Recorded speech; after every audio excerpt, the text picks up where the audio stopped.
तो शुरुआत में हम देखते हैं कि कंपनी के बहुत सारे वर्कर्स समंदर के बीच ड्रिलिंग करने यानी समंदर में कुछ खोजने के लिए खुदाई करने आए थे। वो कड़ी मेहनत के बाद घर वापस जा रही थी, पर तभी रिक के मैनेजर मैग्नस के पास कंपनी के हेड की कॉल आती है जो बताता है कि हेलीकॉप्टर्स जो आप लोगों को लेने आ रही थी इमरजेंसी की वजह से वो कहीं और जा रही है। रिक यानी समंदर के बीचों बीच एक जगह जिसके पास बहुत सारी शिप्स भी होती है। अब मैग्नस जब ये पूछती है कि मेरे वर्कर्स को कब लेने आएंगे कि तभी कॉल बंद हो जाती है। तभी इधर पूरी ही जगह का कम्युनिकेशन सिस्टम भी बंद हो जाता है, यानी जिसके जरिए ये किसी से भी राब्ता कर सकते हैं, जिस वजह से डॉक्टर जो अपने घर कॉल कर रही थी उसकी कॉल कट हो जाती है और फुलमर नाम के इलेक्ट्रिशियन का रेडियो सिस्टम बंद हो जाता है। मैग्नस एक मीटिंग बुलाती है जिसमें वो कहते हैं कि फिलहाल तो हेलीकॉप्टर्स हमें नहीं लेने आ रहे, जिस वजह से वो सारे लोग काफी परेशान हो जाते हैं। उनमें से बूढ़ा आदमी बार बार पूछता है कि आखिर क्यों नहीं आ रहे हेलीकॉप्टर्स। अब तभी अचानक सारी लाइट्स भी बंद हो जाती है। फुलमर देखते हैं कि अभी फिलहाल थोड़ी बहुत लाइट्स जनरेटर से चल रही हैं और रिक के मेन हिस्से का प्रेशर भी काफी ठीक है, लेकिन अगर प्रेशर बढ़ा तो सब लोग मारे जाएंगे। फुलमर फिर अपनी एक शिप से राब्ता करता है तो पता चलता है कि वहाँ पे यही मसला हो रहा है। अब रिक बुरी तरह से हिलने लगता है, उसके मेन हिस्से में आग लग जाती है। अब कंपनी की फीमेल वर्कर जो साइंटिस्ट है सिस्टम को बंद करना नहीं चाहती क्योंकि अभी उनका टारगेट पूरा नहीं हुआ, पर मैग्नस अपने वर्कर से कहती है कि यहाँ काम नहीं, लोगों के जाने जरूरी है, इसलिए सारे सिस्टम्स को फौरन बंद किया जाए। एक बार दोबारा से रिक हिलता है और अब ये पूरी जगह घनी फॉग धुंध से भरने लगती है। अब उनमें से एक वर्कर को शक होता है कि कहीं हमने समंदर में ज्यादा गहरा ड्रिल तो नहीं कर दिया, मतलब गहरी खुदाई तो नहीं कर दी जिस वजह से भूकंप जलजला आ रहा हो। पर वो साइंटिस्ट कहते हैं कि नहीं, ऐसा कुछ नहीं होता। जिसके बाद मैग्नस कम्युनिकेशन सिस्टम चेक करने के लिए फुलमर और एक दूसरे वर्कर बास को ऊपर भेजता है। वो जब काम कर रही थी तो उन्हें वहाँ एक मरा हुआ परिंदा दिखता है। मैग्नस और बूढ़ा आदमी नीचे खड़े होकर उनके आने का इंतजार ही कर रही थी कि तभी बास ऊपर से नीचे आकर गिरता है। तब साइंटिस्ट और डॉक्टर जल्दी से मेडिकल किट लेकर उसके पास पहुंचती है ताकि अगर वो जख्मी हो तो उसकी मरहम पट्टी कर सके। फुलमर भी नीचे आकर बताता है कि वो मेरे पीछे ही खड़ा था, पर पता नहीं क्या हुआ, वो अचानक से गिर गया। पर बूढ़े आदमी को उसकी बातों पर यकीन नहीं होता क्योंकि बास की क्लिप वाली रस्सी खुली हुई थी जिससे वो गिर गया। डॉक्टर बास को मेडिकल रूम में लाती है और उसे ठीक करने की कोशिश करती है, पर बाद में वो बताती है कि सर्जरी वाले कमरे और सामान के बगैर इसे ठीक नहीं किया जा सकता। साइंटिस्ट मैग्नस को दिखाती है कि पाइप्स में प्रेशर बिल्कुल भी नहीं है और इस एरिया की सारे रिग्स का यही हाल है। इतनी ही देर में बास को होश आ जाता है और उसे ख्याल आने लगते हैं जिनमें वो देखता है कि समंदर के दो हिस्से हो रहे हैं। बूढ़ा आदमी चुपके से मैग्नस की ऑफिस से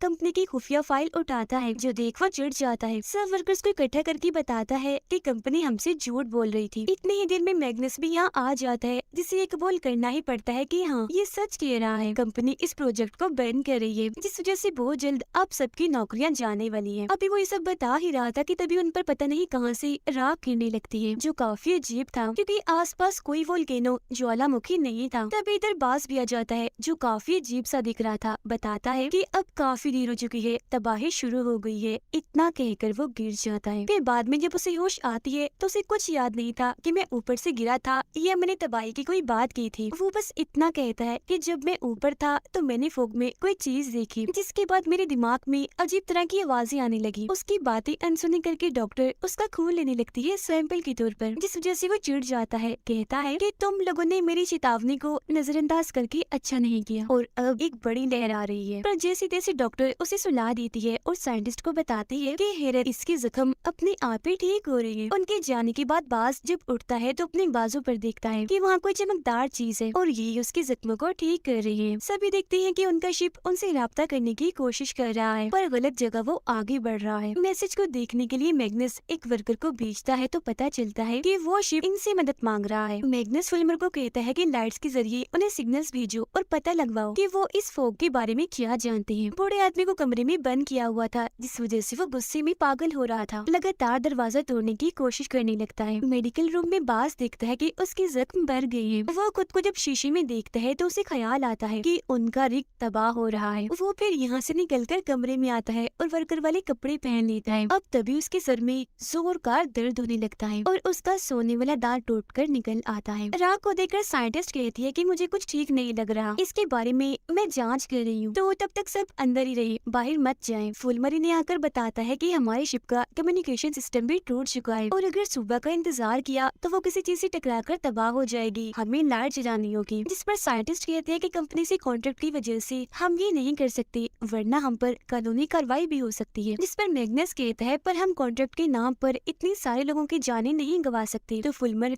तुम सारी लाइट्स जला दो। अब बास अजीब हरकतें करने लगता है, वो खिड़की पर गोल दायरे बनाने लगता है। फिर जब वर्कर इस बारे में पूछता है तो वो बताता है कि मेरी सर में तेज दर्द हो रही है और मैं इतना तंग आ गया हूँ कि अब सोचने लगा हूँ कि मुझे उस हादसे में मर ही जाना चाहिए था। कमरे की लाइट जैसी टिमटिमा रही थी तो बास को फिर एक ख्याल आता है जो इतना डरावना था कि इस बार तो वो यहाँ से भाग जाता है। बूढ़ा आदमी भी खिड़की तोड़कर निकल चुका था। एक वर्कर चोरी करके शराब पीता है, वो अब जैसे नहाने जाता है तो उसके पूरे जिस्म में दर्द होने लगती है। वो उल्टी करता है, साथ ही उसकी टैटू की स्याही भी उसकी जिल्द से निकलने लगती है। पर कुछ देर के बाद जब डॉक्टर की साथी वहाँ आकर देखती है तो तब तक वो मर चुका था। साइंटिस्ट भी जब उसे देखती है तो समझ नहीं पाती कि ये क्यों मरा, पर एक वर्कर जब उसे बास का सोने का दान दिखाता है तो उसे समझ लग जाती है कि उनके जिस्म से सारे फालतू फजूल चीजें बाहर निकल रही हैं। फिर फुलमर जब शिप को चेक करने के लिए अपने साथी के साथ बाहर जाता है तो वहाँ बूढ़ा आदमी पहले से ही मौजूद था जो अंदर आकर दरवाजा बंद कर लेता है। फुलमर के हाथ में काम के दौरान चोट लग जाती है और अब यहाँ वो राह गिरना भी बंद हो जाती है। बूढ़ा आदमी अंदर आकर कंट्रोल रूम में जाता है और लाइट्स के जरिए मदद का सिग्नल भेजता है, जिस वजह से उनकी शिप अब फुल स्पीड में आने लगती है। ये देखकर फुलमर और उसका साथी अंदर जाने की कोशिश करते हैं पर दरवाजा तो बंद था, इसीलिए फुलमर चिल्लाने लगता है। जो आवाज सुनकर मैग्नस और डॉक्टर के साथी यहाँ आकर दरवाजा खोलते हैं और जाकर बूढ़े आदमी को रोकती है। जब एक मैग्नस समझाता है कि लड़ने की बजाय शिप में ये मैसेज भेजो कि वो गलत रास्ते पर जा रही है। इसी बीच एक वर्कर लाइट्स के जरिए बास के पास जा पहुँचता है जो बाहर खड़ा हुआ था। वो उसे अंदर आने का कहता है पर बास उसे मना कर देता है, ये कहते हुए कि मैं पानी के उस क्रीचर को देखना चाहता हूँ जो ये सब कर रहा है। वो वर्कर अब जैसे उसके पास जाता है तो वो उसका गला पकड़कर उसके मुंह से पानी बाहर निकालता है। अब तभी एक वर्कर आकर इन्हें बताता है कि शिप की साइड बदलने की वजह से एक काफी बड़ी लहर इसी तरफ आ रही है, तो जल्दी से अंदर आ जाओ। जो सुनकर बाजू से वही छोड़कर अकेला ही अंदर भाग जाता है। मैग्नस आकर उस वर्कर को होश में लाने की कोशिश तो करता है पर उसकी मौत हो चुकी थी। साइंटिस्ट राख पर खून डालती है तो पता चलता है कि राख में कोई छोटे छोटे से जानवर हैं जो कीड़े हैं। वो फिर मैग्नस और डॉक्टर को बुलाकर इस बारे में बताती है कि राख की जांच करने से पता चला है कि उसमें कोई जानदार है जो कीड़े हैं जो किसी एक ऐसे इंसान की तलाश में है जिसके जिस्म में वो पनाह ले सके और उसे अपने साथ शामिल कर ले, जिसके भी जिस्म में ये घुसते हैं तो उसके जख्मों को तेजी से ठीक कर देते हैं, क्योंकि उन कीड़ों को फैलने फूलने के लिए ताकतवर जिस्म की जरूरत होती है। इसीलिए हमें राख से दूर रहना होगा और बास की तरह जितने भी लोगों के जिस्म में जख्म है उनकी हिफाजत करनी होगी। जो सुनकर मैग्नस कहता है कि मुझे बास में कुछ ठीक नहीं लग रहा, ऐसा करो कि सबके खून के सैंपल ले लो जिनको हम बास के खून से मिला कर देखेंगे। अब आहिस्ता से फोक दूर होने लगती है और पास वाला रिग पूरी तरह से तबाह हो जाता है। बास साइंटिस्ट की रिसर्च वाले कागजों को देख रहा था पर जैसे इधर फुलमर आता है तो वो गुस्से में आ गया था। इतनी ही देर में यहाँ साइंटिस्ट भी आ जाती है और देखती है कि बास ने अपने खून का सैंपल उठा लिया है। वो उसे जैसी सैंपल मांगती है तो वो उसे चुरा कर यहाँ से भाग जाता है, जिसका मतलब था कि वो टेस्टिंग नहीं कर सकती। जिस वजह से मैग्नस कहता है कि चलो खैर है, ऐसा करो बाकी जख्मी लोगों को चेक कर लो। जिसके बाद वो एक मीटिंग बुलाता है जिसमें वो सबको कहता है कि अब से हम 2 टीम्स में काम करेंगे। एक टीम पूरी रिग को अच्छे से चेक करेगी और दूसरी टीम बास को ढूंढेगी। रिसर्च के जरिए साइंटिस्ट पता लगवाती है कि ये छोटे से कीड़े डायनासोर्स के जमाने के हैं जिनका खात्मा डायनासोर्स के साथ ही हो गया था, पर लगता है कि ज्यादा गहराई में ड्रिल करने की वजह से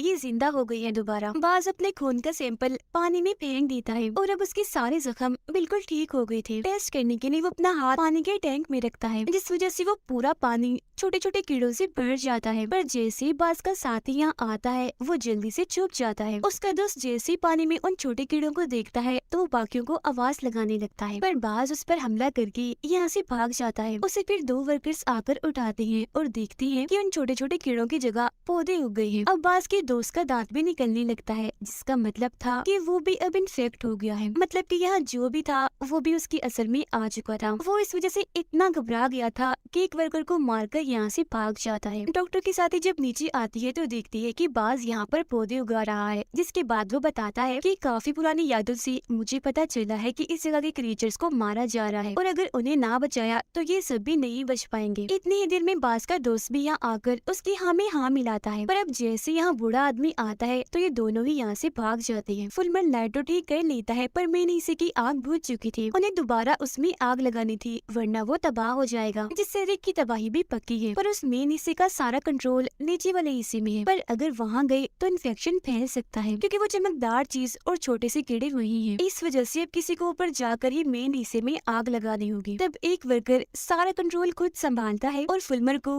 मेन हिस्से के पास भेजता है। वो आगे बढ़ता है और काफी अच्छा निशाना लगाकर मेन हिस्से में आग लगा देता है, पर फुलमर खुद काफी जख्मी हो गया था, जिसके बाद फौरन उसे मेडिकल रूम में लाया जाता है। नीचे वाले हिस्से में जहाँ बाज था वहाँ उसके ख्याल और भी भयानक होने लगते हैं, जिनमें वो देखते हैं कि अगर इन छोटे छोटे कीड़ों को बचाना है तो पूरे रिग के सिस्टम को बंद करना होगा। उधर फुलमर दोबारा से ठीक होकर अपने रिसर्च में लग जाता है, पर वो जाने अनजाने में कॉपी पर बिल्कुल वैसे गोल दायरे बनाता है जैसे बाज ने बनाए थे। मैग्नस सबको कंट्रोल रूम में बुलाते हैं, क्योंकि बाज जो नीचे वाले कंट्रोल रूम में है रिग की सारी सेफ्टी हिफाजत खत्म कर रहा है, जिस वजह से प्रेशर हद से ज्यादा बढ़ रहा था। अब वो एक कैमरा डिवाइस को पानी में भेजते हैं और देखते हैं कि भूकंप की वजह से जमीन पर बहुत सारे गोल दायरे बन रहे हैं, जो फुलमर को अपने ड्राइंग की याद दिलाते हैं। अब इस वजह से एक वर्कर नीचे कंट्रोल रूम वाले एरिया में जाकर इस सेफ्टी खत्म करने वाले सिस्टम को रोक देता है, जिससे बाज का प्लान फेल हो गया था। वो काफी गुस्से में आ जाता है। वो कंप्यूटर से फिर डायरेक्ट सिस्टम को हैक करने लगता है, लेकिन वहाँ एक अलार्म बज जाता है, जिससे वो अपने प्लान में कामयाब नहीं हो पाता। एक वर्कर के पास मैसेज आता है, जिससे पता चलता है कम्युनिकेशन सिस्टम ठीक हो चुका है। मैग्नस फिर मदद मंगवाने के लिए फौरन गार्ड को मैसेज करता है, जबकि फुलमर उन गोल दायरों के बारे में पता लगवाने की कोशिश करता है। उधर डॉक्टर जब अपनी बहन से बात कर रही थी तो तभी फोक तेजी से जमीन की तरफ बढ़ने लगती है, जिससे सिग्नल्स के साथ साथ इंटरनेट भी काफी हद तक चलना बंद कर देता है, जिस वजह से गार्ड को मैग्नस का मैसेज नहीं मिल पाता जो उसे मदद के लिए भेजा था। बाज उन छोटे छोटे कीड़ों की ताकत की मदद से फुलमर के जिस्म से राब्ता करने की कोशिश करता है, जिससे उसके जख्म और बढ़ने लगते हैं। इसके साथ ही फुलमर के दिमाग में बाज की आवाजें आने लगती है, इसीलिए वो अपने जख्म देखने बाथरूम में जाता है। अब उसे ढूंढते हुए साइंटिस्ट भी यहाँ आ जाती है, जिसे देखकर एकदम फुलमर चौंक जाता है, क्योंकि एक पल के लिए उसे शीशे में बाज की परछाई दिखी थी। वो इस सब के बारे में साइंटिस्ट को बताता है जो कुछ उसके साथ हो रहा था, जिस पर वो उसे दिलासा देती है। अब फुलमर को ख्याल आता है जैसे बाज उसे बुला रहा है, तो वो चला जाता है। कुछ देर बाद साइंटिस्ट उसे देखने आती है, जहाँ वो तो नहीं मिलता पर उसका छोड़ा हुआ एक नोट मिल जाता है। अब जब साइंटिस्ट और डॉक्टर देखती है कि फुलमर नीचे वाले हिस्से में जा रहा है, तो वो भी उसका पीछे करती है। अब वो चमकती चीज और छोटे कीड़े डॉक्टर को काटती नहीं बल्कि उसके इर्द गिर्द घूमने लगते हैं, जो देखकर साइंटिस्ट उसे यहाँ से ले जाती है। रिग पर सारे ही लोग काफी खुश थे, क्योंकि पास वाले एक रिग से एक शिप इनकी तरफ ही आ रही थी। शिप आने के बाद साइंटिस्ट सीनियर से मिलती है, जो रिसर्च लैब में काम करता था। आते ही वो सीनियर सीधा कंट्रोल रूम में जाता है। आने वाले बाकी लोगों को डॉक्टर चेक करती है कि कहीं कोई जख्मी तो नहीं हुआ। एक वर्कर ये देखकर काफी हैरान था कि मेरा साथी भी उसी शिप में आया है। अब वो सीनियर बताता है कि तेज प्रेशर की वजह से मेरा रिग फट गया था। साइंटिस्ट उससे पूछती है कि आपको इस रिग में क्यों भेजा गया, जिसका वो कोई जवाब नहीं देता। अब वो नया आने वाला वर्कर बताता है कि जब हमारी रिग में ये सीनियर आया तो उसने बहुत सारे औजार समंदर की गहराइयों में भेजे, क्योंकि वो तेल नहीं निकाल रहे थे बल्कि कोई और चीज औजारों के साथ नीचे भेज रहे थे, जिसके बाद फोग आई और लोग गायब होने लगे। पर सीनियर तब भी नॉर्मल था, उसे देखने से लग रहा था जैसे वो ऐसा ही चाहता है। उसने प्रेशर बढ़ने की जरा भी परवाह नहीं की, बल्कि औजार भेजकर वो जो टेस्ट करना चाहता था उसने बस उस पर ध्यान दिया, जिस वजह से हमारा पूरा रिग तबाह हो गया। पर रिग तबाह होने से पहले उसने अपने टेस्ट का सारा डेटा मिटा दिया। कंपनी उसे और वो कंपनी को मेल भी कर रहा था, जिसका मतलब था कि वो ये सब पहले से ही जानता था और कंपनी ने जानबूझकर उसे यहाँ भेजा था। डॉक्टर साइंटिस्ट की रिसर्च देखकर बताती है कि ये जो दायरे हैं वो 5 अलग अलग चीजों की पहचान है, और 5वां दायरा तबाही का है जो फैल रहा है, जिसका मतलब हम बहुत जल्द मिटने वाले हैं। सीनियर बताता है कि मेरे रिग में इन्फेक्टेड लोगों ने तेल के कुएं में आग लगा दी थी ताकि ये सारे जानदार कीड़े मारे जाएं। वो फिर कहते हैं कि मैं कुछ लोगों को मेन हिस्से में भेजना चाहता हूँ, पर मैग्नस मना कर देते हैं। ये कहती है कि नहीं, मैं अपने लोगों को खतरे में नहीं डाल सकता। उधर फुलमर भी बाज और उसके साथी के साथ मिल जाता है। बाज बताता है कि ये कीड़े बहुत जल्द मेरे पूरे जिस्म में फैल जाएंगे। सीनियर बताता है कि बाज को रोकने के लिए हमें वेंटिलेशन सिस्टम में कार्बन डाइऑक्साइड ले जाना होगा, जो नीचे ही है जहाँ बाज है, और कार्बन डाइऑक्साइड हम खुफिया सिलेंडर्स के जरिए ले जाएंगे। फिर जब सीनियर सिलेंडर्स लाता है तो एक वर्कर को शक होता है, क्योंकि उस पर लिखा हुआ था कि इसमें कार्बन डाइऑक्साइड के अलावा कुछ और भी मिला हुआ है। वो फिर सिलेंडर्स को अपने साथ नीचे वाले हिस्से में जहाँ बाज है वहाँ ले जाने लगते हैं। साथ ही वो सिलेंडर्स का कनेक्शन वेंटिलेशन सिस्टम से भी जोड़ देते हैं। वो लोग यहाँ बाज के दोस्त को देखते हैं, जिसकी हालत खराब थी क्योंकि वो खून की उल्टी कर देता है, जिससे वो समझ जाते हैं कि यहाँ कार्बन डाइऑक्साइड के ज्यादा होने की वजह से ये मर रहा है। पौधे भी इसी वजह से मर रहे हैं, और ये सीनियर का प्लान था। इसीलिए बूढ़ा आदमी और एक दूसरा वर्कर तो वहाँ से भाग जाता है, पर एक वर्कर जाकर वहीं बाज के दोस्त के पास ही रुकता है। फुलमर फिर वेंटिलेशन सिस्टम को बंद करने की कोशिश करता है, पर वो और बाज दोनों ही बेहोश हो जाते हैं। डॉक्टर देखती है कि उन दोनों के बाहर आने के बाद सीनियर ने नीचे वाले हिस्से के सारे दरवाजे बंद कर दिए, जिस वजह से वो साथी जो बाज के दोस्त की वजह से रुका था वो अंदर ही फंस चुका था। उसकी हालत इतनी खराब हो जाती है कि वो मर जाता है। अब सब आकर सीनियर से सवाल करते हैं कि हालांकि ऐसा करना खतरा था, फिर तुमने क्यों वेंटिलेशन सिस्टम में कार्बन डाइऑक्साइड को मिक्स किया? इस पर वो कहता है कि ये कोई खतरा नहीं है, बल्कि ये जिंदा रहने का एक तरीका है। वेंटिलेशन सिस्टम को बंद करने के लिए साइंटिस्ट उस नीचे वाले हिस्से में जाती है जहाँ फुलमर भी होश पड़ा हुआ था। वो उसे होश में लाने की कोशिश करती है, पर वो नहीं आता। लेकिन अब वो जैसे पौधों पर हाथ रखती है तो तभी फुलमर की आँख खुल जाती है। उसे होश आ गई थी, जिसके बाद ये दोनों यहाँ से निकल जाते हैं। बाज की भी आँख खुल गई थी, उसे भी होश आ गई थी और अब वो 5वां दायरा भी बंद हो गया था। नया वर्कर बताता है कि सीनियर ने टेस्टिंग को